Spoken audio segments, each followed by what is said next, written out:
Good morning and welcome. We have both mentors and mentees on this morning. So thank you everybody for joining and participating. This is our weekly, oops, not that one. This is our weekly cybersecurity mentorship. Good morning, Kevin. Good morning. Can you hear me? Yes, I can.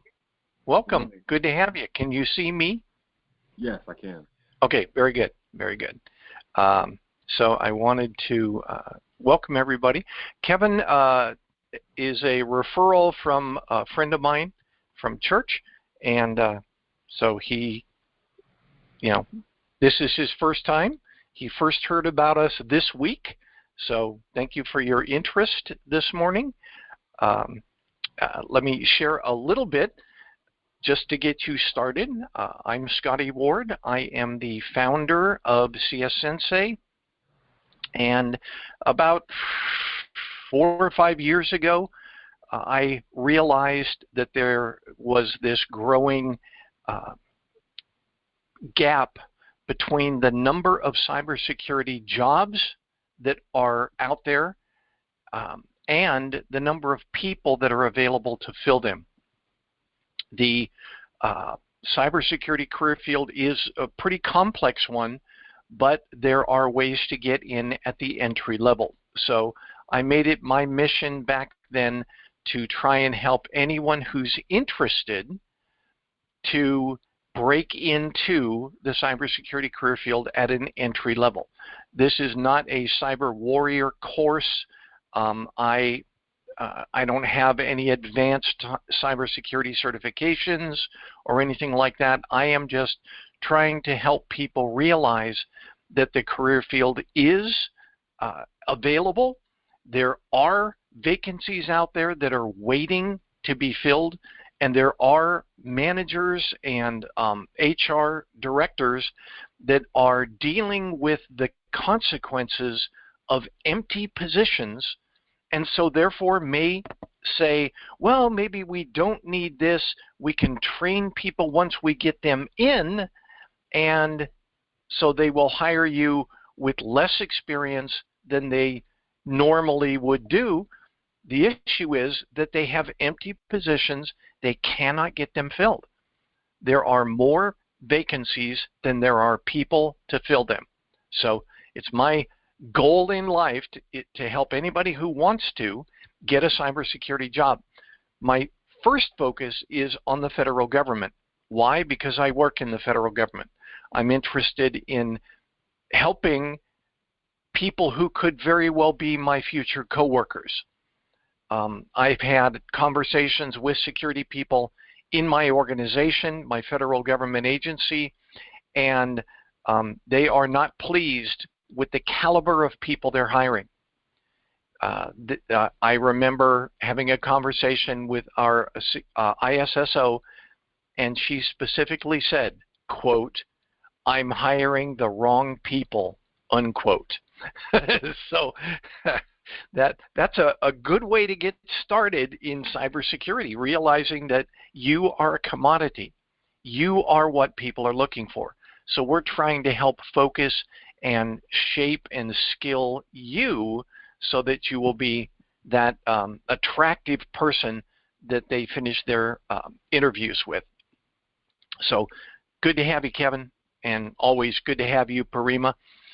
So first thing I wanted to do is, also online, I have Chris Oxford, who is one of my mentors, has been here since the program began in 2019. And Chris is usually my backup. If I'm not here, or if I'm indisposed, the cat knocked over something, Chris carries on. He has conducted webinars and sessions all by himself. And our plan after some period of time when we grow, good morning, Ron, our plan after we grow is to get to a point where we split into 2, 3, 4 or more of these sessions every week, and therefore there would be a session where Chris hosts and a session where Christopher Frederick hosts, or where Tobias hosts. We've got a number of different mentors waiting in the wings, ready to pick up when we do expand. So we're ready to go. I said hi, Ron. I don't know if you heard me, but good morning. So first thing, mentees share. If you would, have any of you had any news this week or interesting developments or something you just wanted to share with the team here before we move on? Anything? Mentees? Ron, did you hear back about your job interviews? Yeah, from that one company, I think I got nothing back really. I probably got some emails and things for interviewing. I applied for like a bunch of places. Still not having luck, but I'm still plugging away with the ISC squared certification and possibly going on to Security Plus after that. Very good. Very good. I will point out that the ISC squared certification has, one great benefit. And by the way, Kevin, write this down: isc2.org/1MCC, 1 million certificates in cybersecurity. isc2.org. That is where you can get, until they run out of them,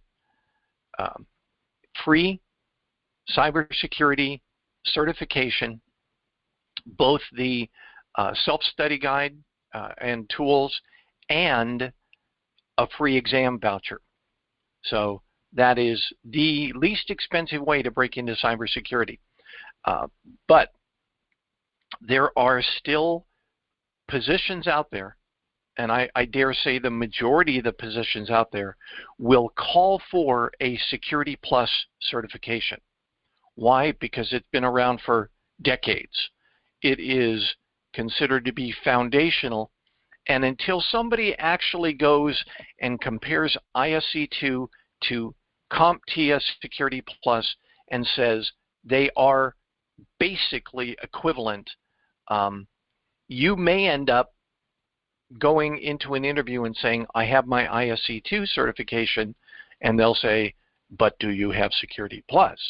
Why? Because they're sort of focused on Security Plus is what we need. Security Plus, Security Plus, Security Plus. And they haven't caught up to the fact that ISC2 is literally positioning themselves to replace Security Plus. They really are. They want to be the other entry-level certification. So they're just getting started. It's a wonderful program, great certification to have. But I agree with you, Ron. If you get the CC, that's no reason to not work toward the Security Plus. So I think that's a good approach on your part. Anyone else? Any other shares? Thank you, Ron. Any other shares? I will add, if you're interested in the CC, you actually get a little badge that says you're a candidate for ISC squared, so it's also something you could forward to job applications when you can add a document. Very good. Very good. Anyone else?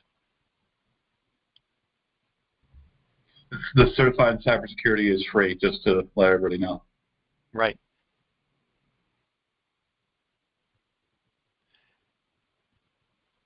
Okay, I'm trying to find our homework assignments. I guess I'll just look them up on here. I wanted to remind everybody that we do have, let's see, I did this March 30th. We do have, and I call these homework assignments, but they're not homework like you think about. I'm in a class. If I don't do my homework, my teacher's going to grade me down or anything like that. These are home assignments that you can do, and in fact, I highly encourage you to do every single week because they help you as a mentee to focus on where you need to be looking at this world and how you need to be looking at this world. You'll notice that Chris and me, and now Douglas, Parima, I'm noticing, Tobias, people are weighing in with their information, and that is where I want everyone to be.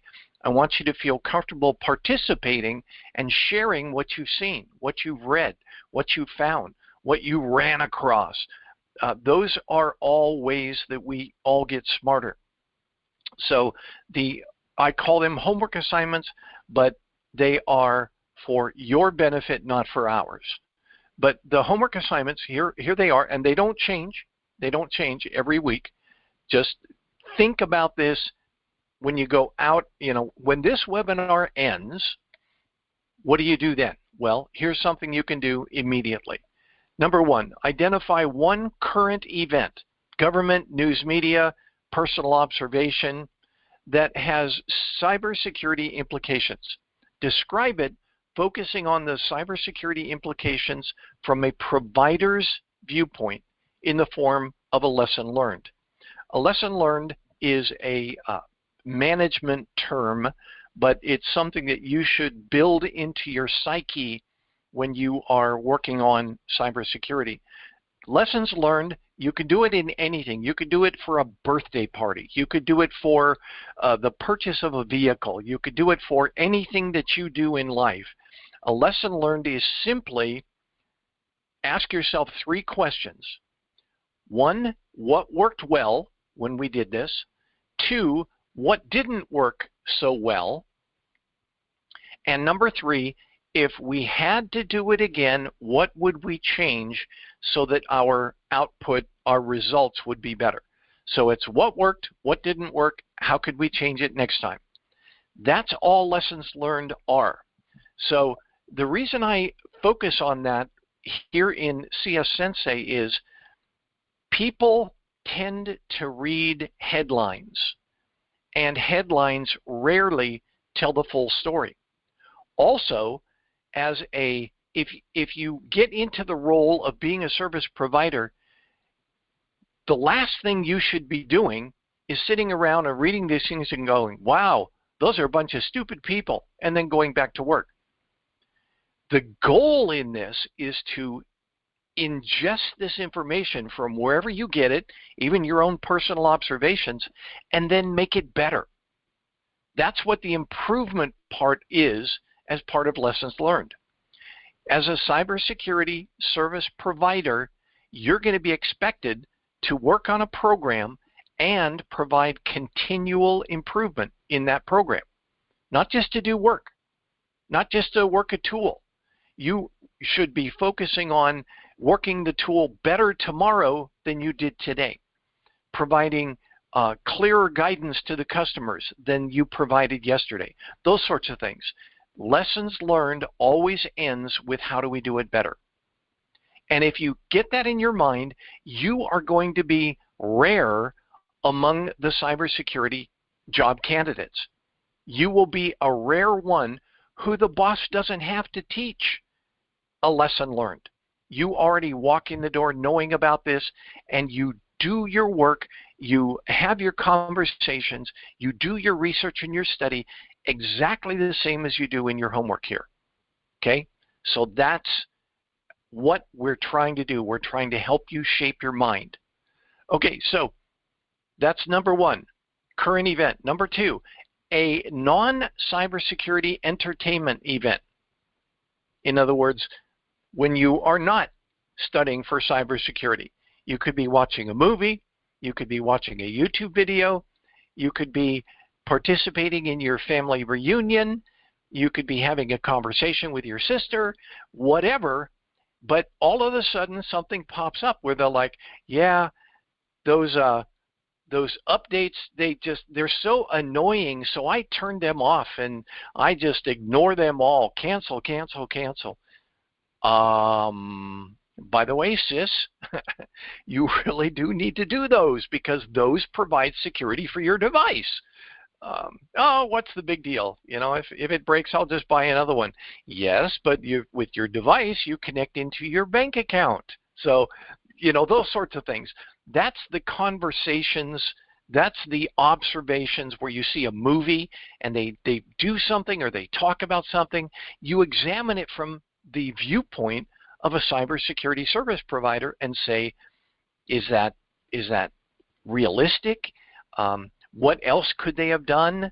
You know, you're going to be, if you are in this career field, you are going to be spending your time looking at things around you in terms of cybersecurity awareness, cybersecurity activities, sensitivities, lowering of risk, those sorts of things. That will become part of what you do. But you're going to start by looking at current events and entertainment events. And again, approach it from the viewpoint of what worked, what didn't work, and what could have been done better next time. And then the last one for the homework is identify a resource freely available that you use and recommend. Why? Because we are all out looking at things. When you encounter something, bring it back to the group and say, hey, this looks pretty good. Or, hey, this is partial, but it doesn't cover the full scope of what I think they should be covering. And we'll talk about that in a moment as well. So, current event, entertainment event, and a resource that you found. Bring them back here, share with the team. Okay? That is the homework assignment that I would like everybody to be doing all the time. And you're not doing it for me. You're doing it to help yourself sharpen your cybersecurity lens so that you can look at things from the viewpoint of your boss when you go into your interview. Any questions? Anyone?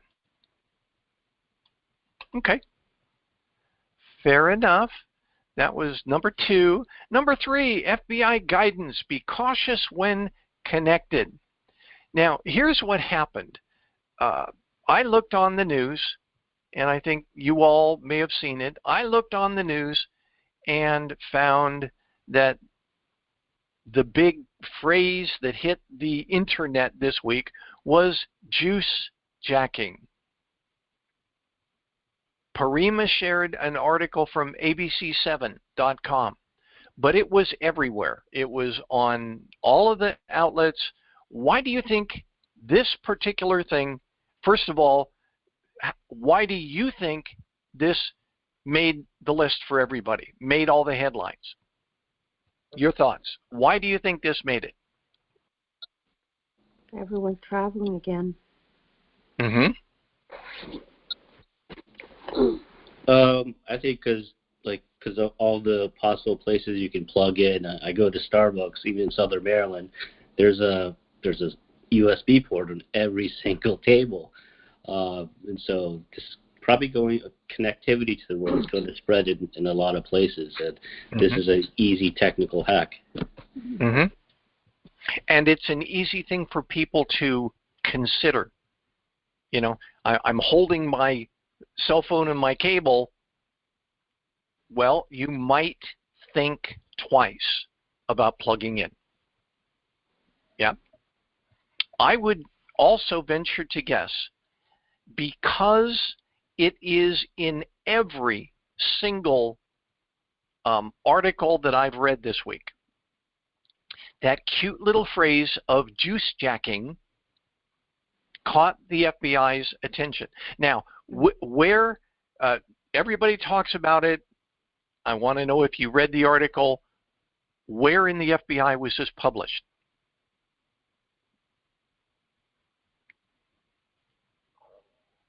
Aha. The article points out that it was a Twitter post by the FBI Denver section. Okay? One Twitter post, one FBI office, and it wasn't their original phrase. The FBI office was obviously reading the new article that came from the FCC, where they actually talk about juice jacking. That was published this week. So juice jacking came from the FCC. The FBI picked it up, posted it on their Twitter, and then the media outlets grabbed it and said, this is something that we can, help society with. And the use of the word juice jacking was in a very tiny piece called a Twitter post. So FBI Denver, good on you. You read the FCC article, but what these news outlets could have done is read the FCC article. But they didn't. They grabbed the smallest means to get the most information out, and that was the FBI Denver's Twitter post. So you guys have heard me say this over and over and over again. Be very careful about just reading the headlines. This is an excellent article, and it provides great information. But now people are relying on news outlets to give them cybersecurity guidance. And all the news outlet did was said one thing. Ooh, FBI said this. Well, yeah, it was one office in the FBI. One person did a Twitter post. So again, what is the reason for the article? Where did it come from? What does it actually mean? Not just what does the headline say. Always read into these articles and do a little homework. I went onto Google search and I typed in juice jacking, and this article popped up, and it's from the Federal Communications Commission. This would be a much better one to forward than ABC7 says, FBI says, that the FCC says, well, go back to the FCC, Look at things in reference to not only what gets their attention, but what provides the most comprehensive information. So there's where juice jacking came from. And then the FBI picked it up, they posted, and then the media outlets started to go crazy with it. The word is getting out, that's helpful, but you have to, this says avoid. Okay, well, I would dare say that you can apply some discrimination to that. The best thing to do is not to use it. I would agree. There is risk in using it. I would agree. But that sometimes is not going to stop me from doing so. If my phone is properly patched, I might be able to do it without having too much concern. But is everybody's phone patched? Giving my example earlier where your sister says, oh, I just cancel. Okay, well, your sister is at risk when she plugs into this charging station. See what I'm saying? So you help, approach things from an organic standpoint and say, how do I make everybody better around me? I thought Question. It was interesting.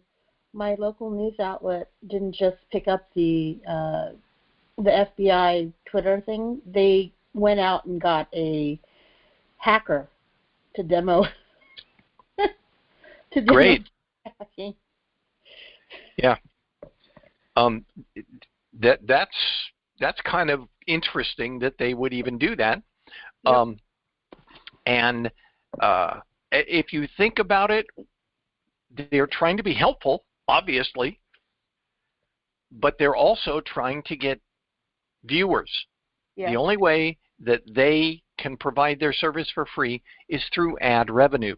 And ad revenue occurs when people visit your website or watch your shows and watch the commercials, those sorts of things. So they always want to make sure that whatever they're doing provides maximum information, but also maximum attractiveness. And that's another reason why I've told everybody never just read the headlines. Those headlines were designed to snag you. They were not designed to give you the full picture. That's interesting, Prima. Thank you for sharing that. So the FBI, what I did is I went and I said, what has the FBI said about these sorts of things. So I literally went to the FBI website, and they have something called Be Cautious When Connected. And in it, they talk about be careful when connecting to public Wi-Fi network, avoid using free charging stations. So this doesn't have a date, but maybe the FCC got some of their ideas from the FBI. Who knows? But these are thorough information. These are helpful if people want to read. This is a 2-minute read. And maybe 2 minutes is too much for somebody. And maybe that FBI Denver Twitter post was just what they needed. Okay. But be aware, you can have lots of people when you say, oh yeah, I'm a cybersecurity mentee. They could say, oh yeah, did you hear about this FBI? Yeah, juice jacking. It's it's real. So is public Wi-Fi. Those are real risks. Oh, you know about that? Sure do. Because I've read this article. See what I'm saying? People will start approaching you as the resident expert. You will become a force for good in your sphere of influence. So you should always be prepared for that. Questions? Questions? Yeah. Say I did have a suspicion that I was juice jacked. Is there, if I were to pull behind the panels to the USB ports in the public place, is there a certain wire connection I'm looking for, or something that I can visually see that's a sign? You mean you go to the airport and you start disassembling the juice jacking, the outlet? Because that's not something I would recommend. Destroying somebody else's stuff because you think that you're suspicious, they say avoid, they don't say destroy. So if you should be looking for something, I would say the most important thing is to remember that it's your responsibility to make sure that your devices have all the current patching and virus protection, security protection. All those things should make you a little less uncomfortable when you do things like use public Wi-Fi. Because I use public Wi-Fi, but I do nothing secure at the time when I do. I'm, listening to Pandora or whatever, and I'm comfortable doing that, but I'm not comfortable doing banking or ordering on Amazon or those sorts of things on public internet. And again, because I make sure, you guys have watched me do this, my stuff is patched within hours of the time I go online. Mm-hmm. Every time I get onto a Windows 10 or Windows 11 computer, I go, check for updates, check for updates, check for updates. And you don't have to, because Microsoft will automatically do it. Apple will automatically do it. But I want to be current, not current according to their schedule. That Microsoft anti-malware definitions file, it's updated, I think, every hour. Because you can go in right now on a Windows 10 or Windows 11 box, type start, check for updates, and it will update. Even if you did it 2 hours ago, it'll provide an update to that signature file. So Microsoft is on the ball for that. So why not? It's just part of what I do. I sit down at a workstation, check for updates. The question about, pulling apart the outlets, that's more along the lines of, is this done through some kind of skimmer device? Is that what you were asking? Yeah, like what kind of what's a visual signal that this could be possibly juice jacking? So, I mean, obviously, I don't really know how juice jacking is done except for what I saw on their demo, but it implied that it's all virtual. So it's like a code that they can infect an outlet with or a charging device with. They actually infected just a portable charger in their demo.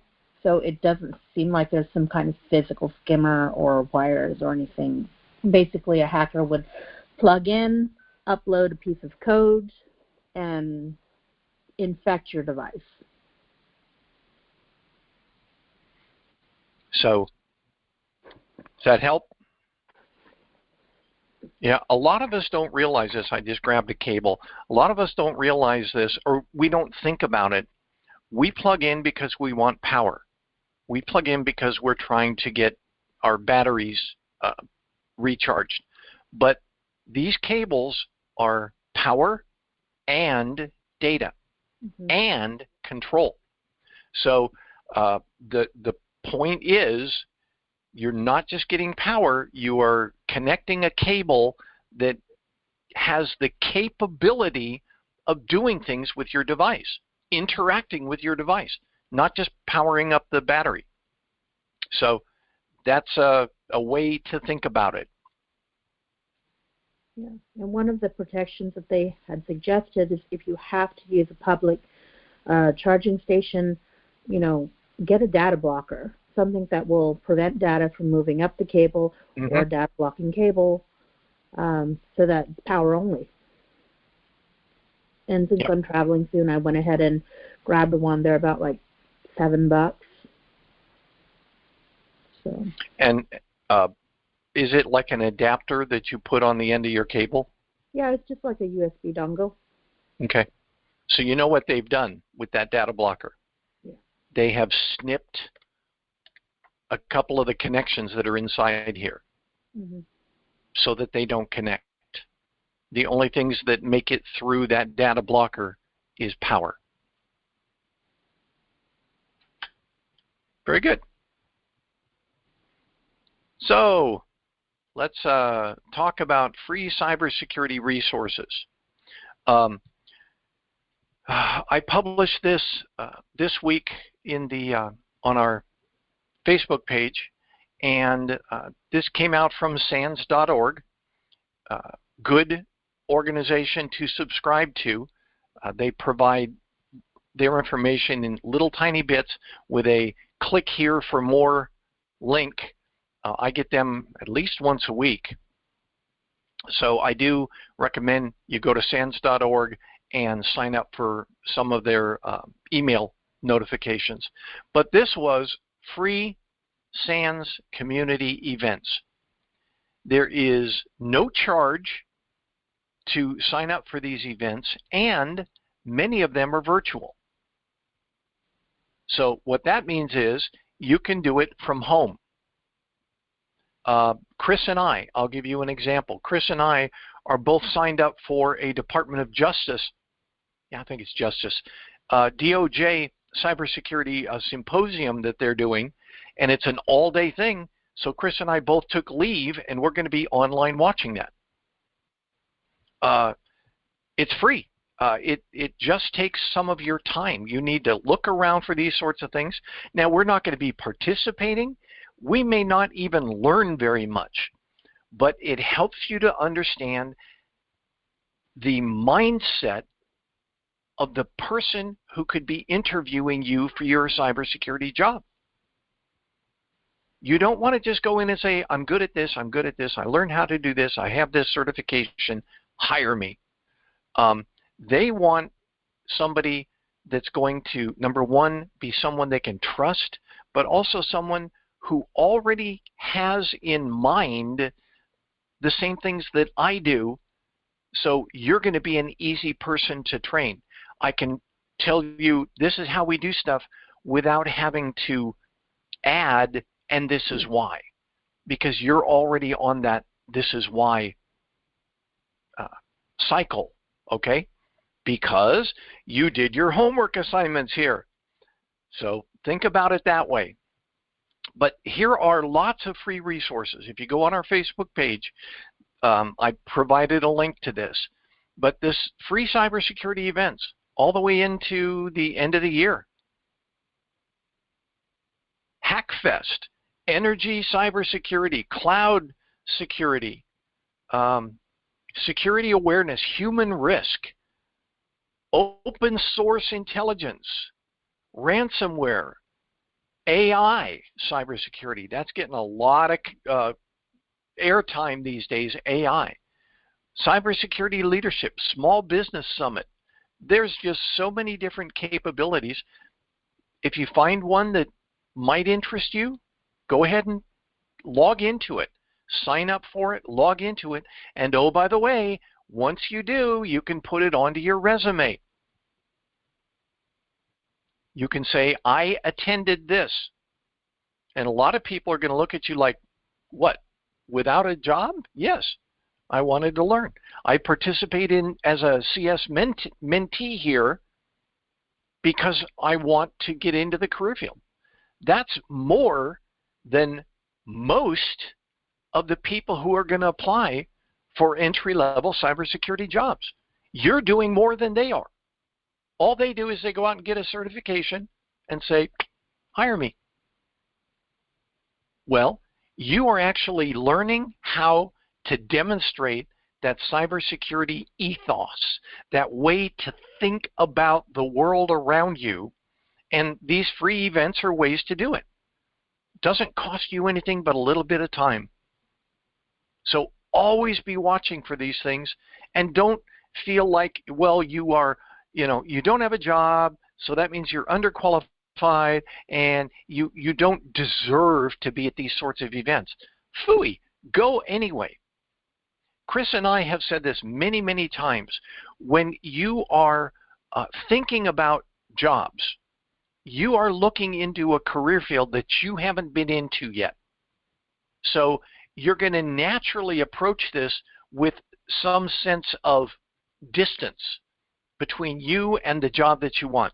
But I want to tell you that because you have the right attitudes and you have the basic level of skills and certifications, basic, but you've got that attitude where you want to learn, you're hungry, you want to make a difference in this world. That's what employers are going to say makes you different than all of those other people that are applying for the same job. So be that person that's hungry. Be that person that goes to these free events. Be that person that takes Professor Messer seriously and watches all 83 of his videos for Security Plus. And participate in his study groups. Yep. Yeah, he does study groups too. That's right. Live study groups.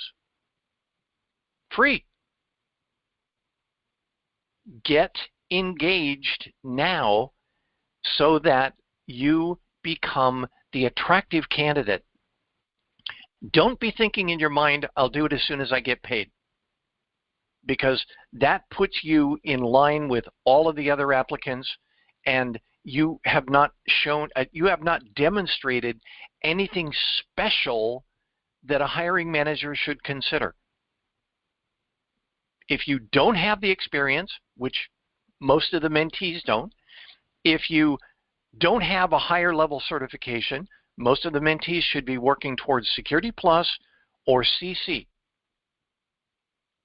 So you're not going to have experience. You're not going to have higher certifications. What do you have? You have you. And that's what makes things special.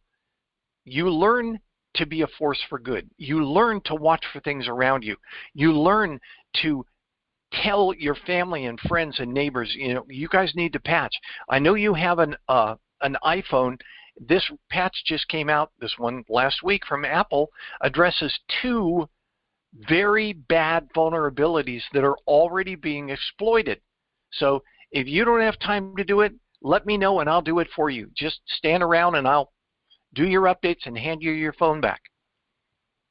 Things like that. That separates you from the rest of the pack when you go in for your interview.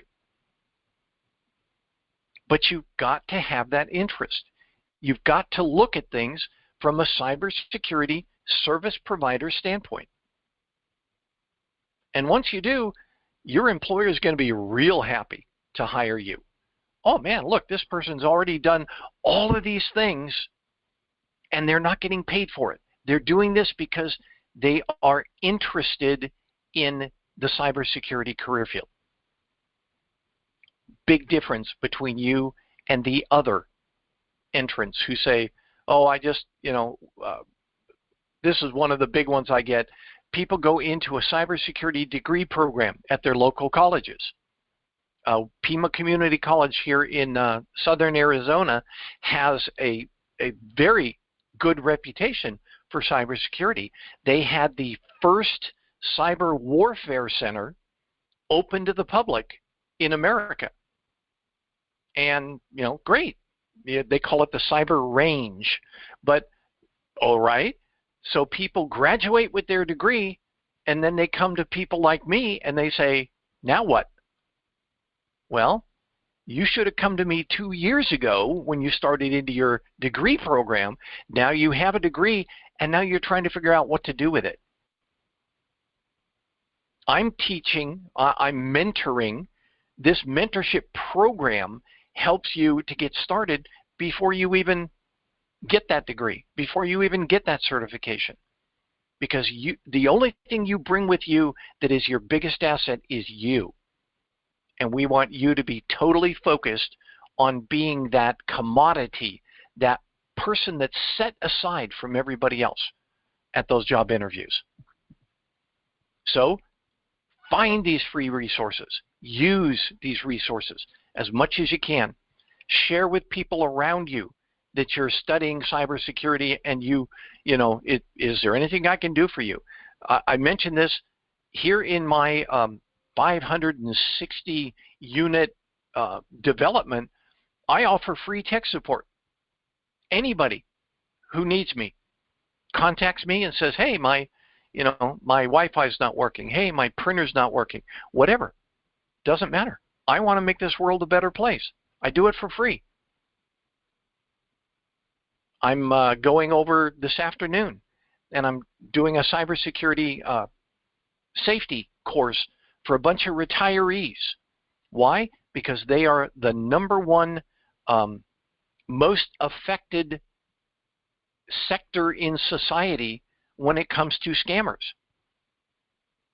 They are affected more than any other age group. And they are the least likely to be smart enough to counter it. So those are all reasons why you need to get engaged now. You need to start identifying yourself in your own mind as being a cybersecurity professional. You're just building your skills. You're building your experience. You're building your creds. But you are a cybersecurity professional because you're in this menteeship. Chris, you have anything? Any additions? You mentioned about I'm waiting to get paid to start learning, or if you're into that attitude and you are underemployed, or if you're underemployed and you don't have money on the that you're getting into the house, a lot of the states are seeing that there is a need with the businesses with cybersecurity, that they offer programs in the workforce centers that will give you SANS courses to give you the basics with job training, job search training to help you get your first role. That's if you're underemployed or not getting money into the door. Mm-hmm. If you are getting money into the door and you find that your occupation doesn't necessarily support training, I know labor, we have our training platforms and all that great stuff, but if you're like a self-employed, if you're an owner, if your company does not offer a training program, start saving your nickels and dimes and work your way up to those certs where you can have the money to get to where you need to be. But please don't wait and stop just because money is an issue. There are free resources out there, and I think that's Scotty's point in the end. Yep. Very good. Thank you. Any other discussion? Anyone else? Good morning, Harminder. Thanks for joining us. Any other discussion on this? Free resources. One other resource that I obviously try and make sure everybody is aware of. I remind you all that we have some 70 recorded webinars out online that will help you to get started. Just because you missed last week doesn't mean that you missed it all forever. Here's last week's webinar, how to get your experience before you get the job. Sound familiar? We're on the same track today. But I spoke last week on how you can get experience and you can put it in your resume and you can talk about it and be proud to do so during your interview, even before somebody says you're hired. Networking, phishing in the banking and finance section, CISA bad practices. That's a good one. It's the reverse. It's like reverse psychology. If you want to you do bad practices, here's what you do. And so the first thing you look at is, are we doing any of those? And say, let's not. Let's find a way to not be doing those. But look at this, cybersecurity and cloud computing, skills needed for cybersecurity, the lessons learned from the last pass compromise.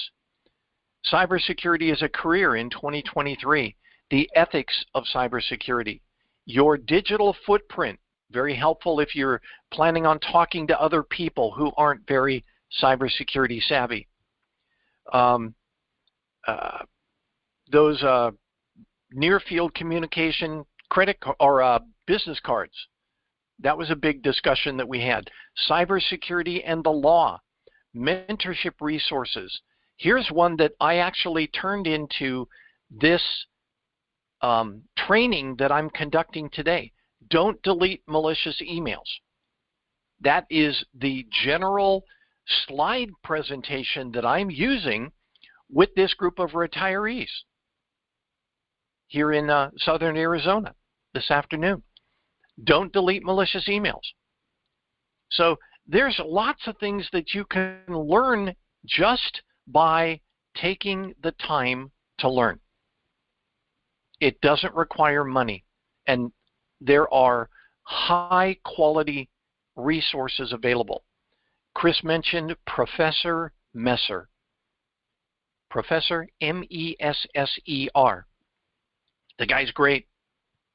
Absolutely worth a look. And he teaches the entire Security Plus curriculum for free. Why wouldn't you do that? Why wouldn't you? So, that's all I have, folks. Do you guys have any last-minute conversations or questions or comments? Ron? Yeah.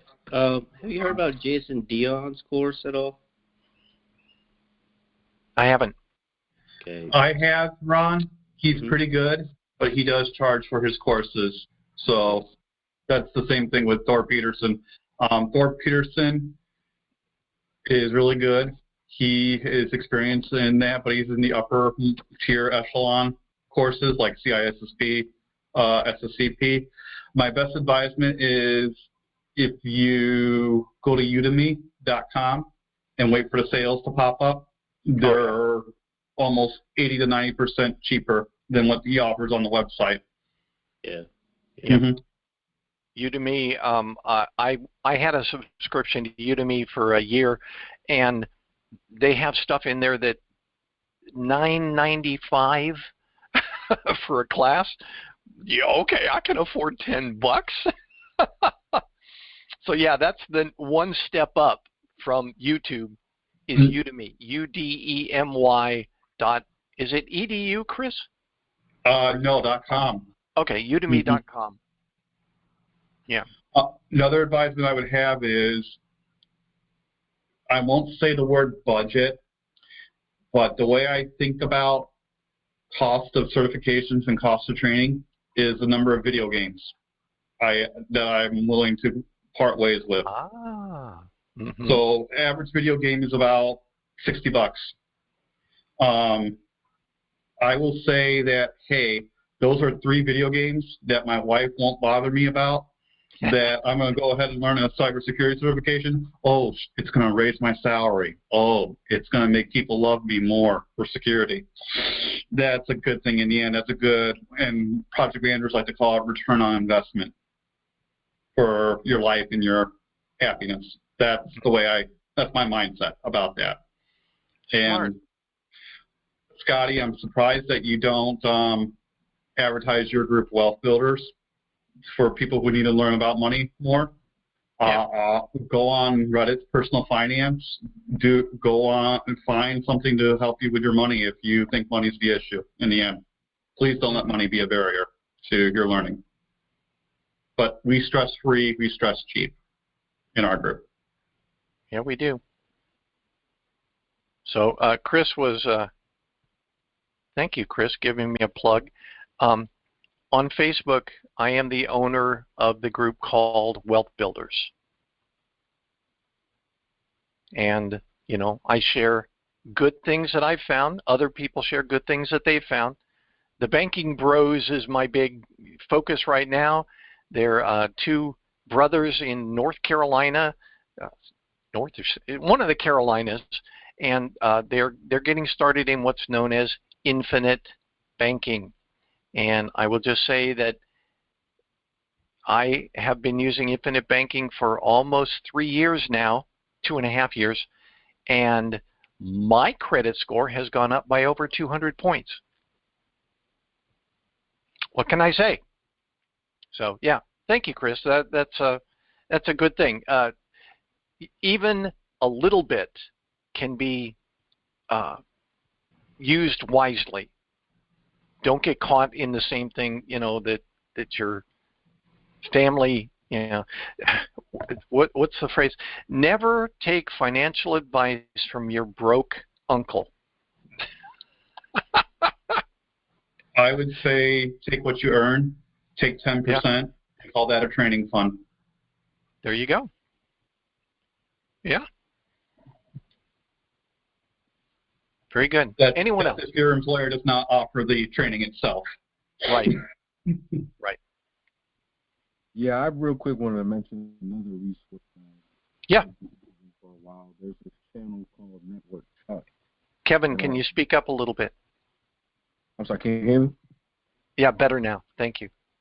Yeah, there's this resource on YouTube called Network Chuck that I was using a lot when I was practicing for my networking certification. And he has a whole bunch of different things into just coding and cybersecurity and just a whole bunch of videos. That's pretty good. Virtual machines are I'm there. Network Chuck on YouTube.